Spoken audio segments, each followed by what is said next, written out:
BTV देख रहे सभी दर्शकों का स्वागत। मैं हूं लवदे बडियार। बुलेटिन की शुरुआत करते हैं हेडलाइंस के साथ। भारतीय मूल के सदस्यों को H1B वीजा के लिए नहीं छोड़ना पड़ेगा अमेरिका। मिस्र की 2 दिवसीय राजकीय यात्रा पर काहिरा पहुंचे प्रधानमंत्री नरेंद्र मोदी। पंजाब के जिला गुरदासपुर के अंतर्गत आते बटाला में शिवसेना नेता पर अज्ञात हमलावरों ने चलाई गोलियां। जम्मू कश्मीर यात्रा के दूसरे दिन केंद्रीय गृह मंत्री अमित शाह ने श्री बलिदान स्तंभ का किया शिलान्यास। अब खबरें विस्तार के साथ। अब भारतीय पेशेवर विदेश यात्रा किए बिना अपने वर्क वीजा को नवीनीकृत कर सकती हैं। दरअसल प्रधानमंत्री नरेंद्र मोदी द्वारा की गई घोषणा के बाद भारतीय पेशेवरों को बड़ी राहत मिली है। पीएम मोदी ने वॉशिंगटन डीसी में रोनाल्ड रीगन बिल्डिंग में भारतीय प्रवासियों को संबोधन किया। संबोधन करते हुए उन्होंने घोषणा की कि भारतीय मूल के सदस्यों को अब H1B वीजा के लिए अमेरिका नहीं छोड़ना होगा।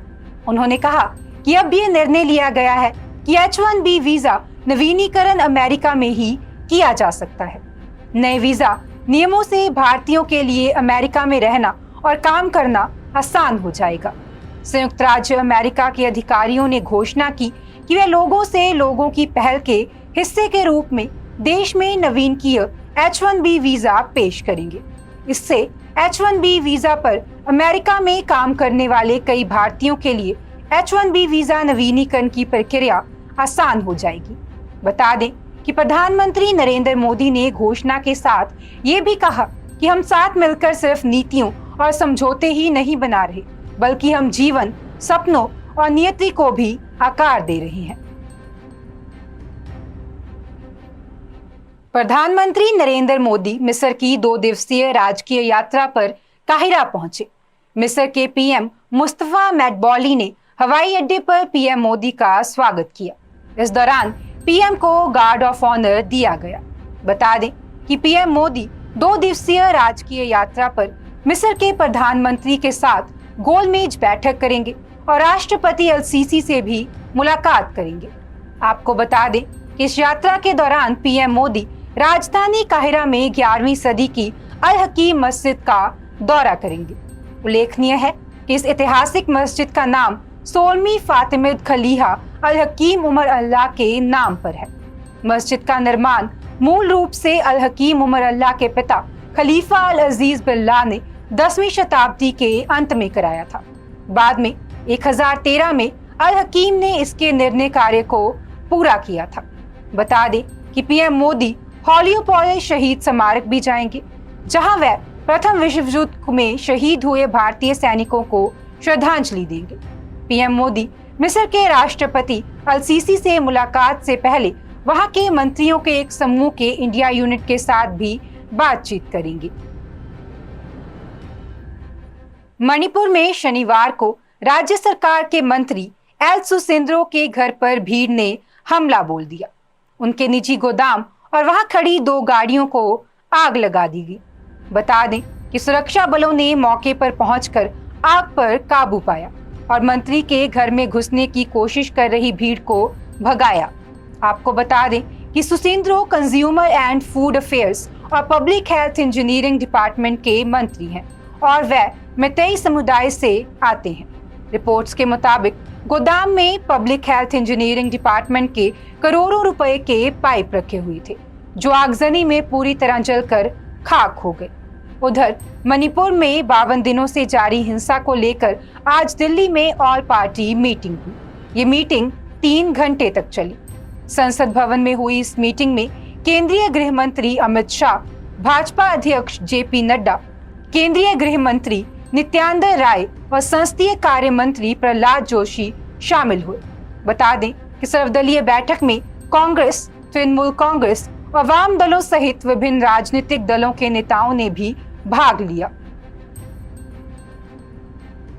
पंजाब के जिला गुरदासपुर के अंतर्गत आते बटाला में शिवसेना नेता पर अज्ञात हमलावरों ने गोलियां चला दी। घटना में शिवसेना नेता राजीव महाजन के साथ साथ दुकान में मौजूद उनके बेटे मानव व भाई अनिल महाजन को भी गोलियां लगी। बता दें कि उन्हें तुरंत बटाला के प्राइवेट अस्पताल में दाखिल करवाया गया, जहां से अब उन्हें अमृतसर रेफर कर दिया गया है। पुलिस की तरफ से साझा की गई जानकारी के अनुसार राजीव महाजन अपने भाई व बेटे के साथ दुकान पर मौजूद थे। तभी हमलावर दुकान के अंदर आए और एलईडी दिखाने की बात करने लगे। कुछ समय बाद हमलावर बाहर चला गया। इसके बाद किसी और गली में घूम रहे दो हमलावर भी दुकान में आ गए। तीनों ने मिलकर लगातार गोलियां चलाना शुरू कर दिया और मौके से भाग गए। बता दें कि पास की गली में लगे सीसीटीवी में दो हमलावर कैमरे में कैद हो गए। जिस समय एक हमलावर एलईडी का पता करने दुकान में गया, दोनों पास की गली में घूमते दिखाई दिए। बता दें कि दुकान के अंदर लगे कैमरों की भी जांच की जा रही है। पुलिस का कहना है कि जल्द ही आरोपियों का पता लगा लिया जाएगा। पश्चिम बंगाल के मुर्शिदाबाद में शनिवार को क्रूड बम धमाके में एक व्यक्ति की मौत हो गई, जबकि 3 लोग घायल हुए हैं। पुलिस ने बताया कि यह धमाका बेलदांगा के एक आम के बगीचे में हुआ। पुलिस के मुताबिक धमाके में अलीम शेख नाम का व्यक्ति बुरी तरह जख्मी हुआ। अस्पताल में इलाज के दौरान उसकी मौत हो गई। पुलिस ने बताया कि शेख एक हिस्ट्री शीटर था। इसके अलावा मुर्शिदाबाद के ही रानी नगर में टीएमसी और कांग्रेस समर्थकों के बीच हुई झड़प के बाद बम फेंके गए। इस घटना में 3 लोगों के घायल होने की खबर है। इधर 8 जुलाई को राज्य में होने वाले पंचायत चुनाव को देखते हुए बीरभूम में सेंट्रल फोर्स के जवानों ने फ्लैग मार्च निकाला। भाजपा के राष्ट्रीय उपाध्यक्ष दिलीप घोष ने कहा कि ऐसी घटनाओं से टीएमसी का बड़ा गेम प्लान सामने आ रहा है। वह दूसरे दलों के कैंडिडेट्स को डराना चाहती है ताकि उनके समर्थन में वोट डालने ना आए। वहीं पश्चिम बंगाल प्रदेश कांग्रेस कमेटी के अध्यक्ष अधीर रंजन चौधरी ने कहा कि तृणमूल ने जिन अपराधियों को शरण दी है, वे पंचायत चुनाव से पहले अशांति फैलाने के लिए बम बना रहे हैं। हमें पुलिस पर भी भरोसा नहीं, क्योंकि वे तृणमूल के स्थानीय स्तर के नेताओं के खिलाफ कोई एक्शन नहीं ले रहे। बता दें कि टीएमसी प्रवक्ता जॉय प्रकाश मजूमदार ने कहा कि ऐसे हादसों से होने वाली मौतें और घायलों की संख्या 2011 में तृणमूल सरकार बनने के बाद से बहुत कम हो गई है। उन्होंने कहा कि इस बात का कोई परिणाम नहीं कि बम धमाकों में टीएमसी का हाथ है।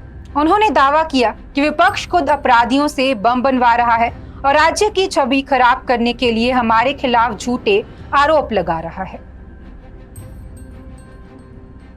जम्मू कश्मीर यात्रा के दूसरे दिन केंद्रीय गृह मंत्री अमित शाह ने श्रीनगर के प्रताप पार्क में बलिदान स्तंभ का शिलान्यास किया।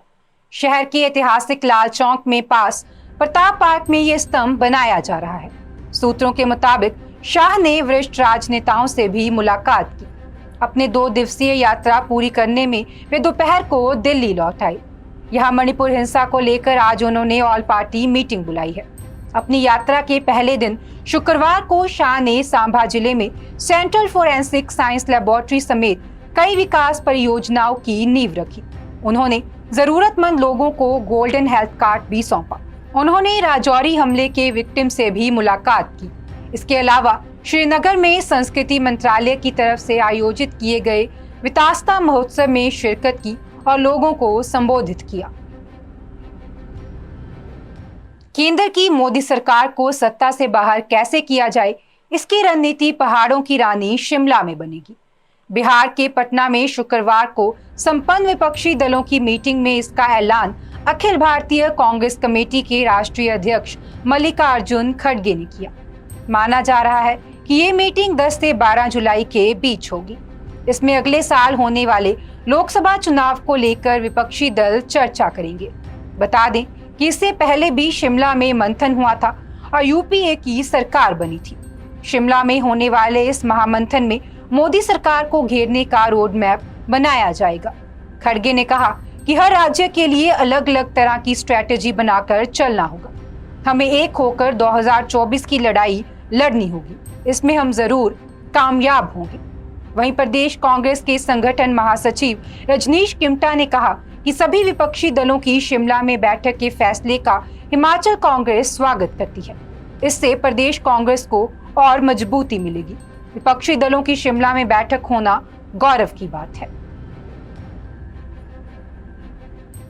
आईजीआई एयरपोर्ट पर तैनात सुरक्षा अधिकारियों ने एक इमिग्रेशन रैकेट का पर्दाफाश किया है। टीम ने श्रीलंकाई नागरिकों को धोखे से भारत के रास्ते विदेश भेजने के आरोप में 2 एजेंट्स को गिरफ्तार किया है। फिलहाल दोनों आरोपियों से पूछताछ करने की तैयारी की जा रही है। बता दें कि आईजीआई एयरपोर्ट पर कुछ दिनों पहले ही विदेश से आए सोने की खेप पकड़ाई गई थी। बुधवार 21 जून को दिल्ली के आईजीआई एयरपोर्ट पर एक संदिग्ध यात्री को सीआईएसएफ ने पकड़ा था। संदिग्ध यात्री के पास करीब 1597 ग्राम सोने का पेस्ट बरामद हुआ था। आरोपित संदिग्ध यात्री दुबई से एयर इंडिया की फ्लाइट से भारत पहुंचा था। जानकारी के मुताबिक 21 जून को 6:30 पर सोने की तस्करी में शामिल होने के पुख्ता संदेह पर यात्री को मल्टी लेवल कार पार्किंग क्षेत्र में सीआईएसएफ के निगरानी और खुफिया कर्मचारियों द्वारा रोका गया था। जांच के बाद पता लगा कि ये सोना थाईलैंड से आया था। आयात शुल्क बचाने के लिए आरोपी ने सोने को थाईलैंड से भारत भेजा था।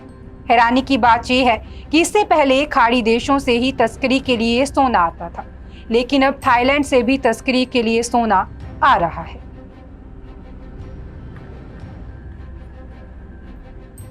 आज के बुलेटिन में फिलहाल इतना ही। आप देखते रहें BTV, be positive, be yourself.